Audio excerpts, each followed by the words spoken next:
some continuing coverage. The future of a new gaming compact agreement between the state of New York and the Seneca Nation will likely be on pause until further notice. Now this due to Assembly members of Rochester putting the vote on hold, calling for additional meetings along with greater transparency. We're also hearing from Seneca Nation President Ricky Armstrong Sr., who called this decision despicable, quote unquote, accusing the Assembly and executive branch of placing special interests of corporations over indigenous people. But he noted there was never a non-disclosure agreement stopping the governor from talking to Rochester-based delegates in the first place. Alex Love spoke with members of the delegation and filed this report earlier today.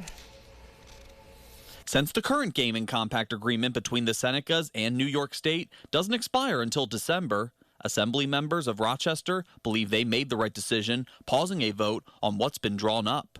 We were asked to vote on a bill that removed our legislative authority to provide oversight on this process. It had passed the Senate, and it was quite late at night.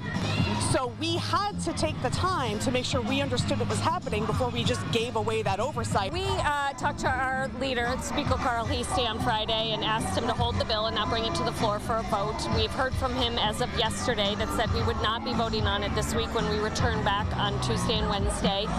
We have until December 9th to reach an agreement. In a statement, Seneca President Ricky Armstrong argued, quote, the blame of keeping Rochester officials out of the loop lays directly at the feet of the executive.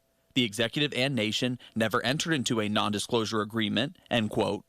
Now delegates demand answers. I can't fathom what's more unbelievable. An executive branch having an NDA against the legislative branch about the contents of a bill, or them lying to us that such an NDA existed. The Rochester delegation has met once with the Seneca Nation since these complaints came up. To be on board with any bill, they demand more studies be shown of how expanding gaming would impact the region. We deserve to see at least, if nothing else, the impact data before we decide on our vote, both on the businesses, the casinos that already exist here, as well as our community, which is and does have its own challenges with poverty and other things like that.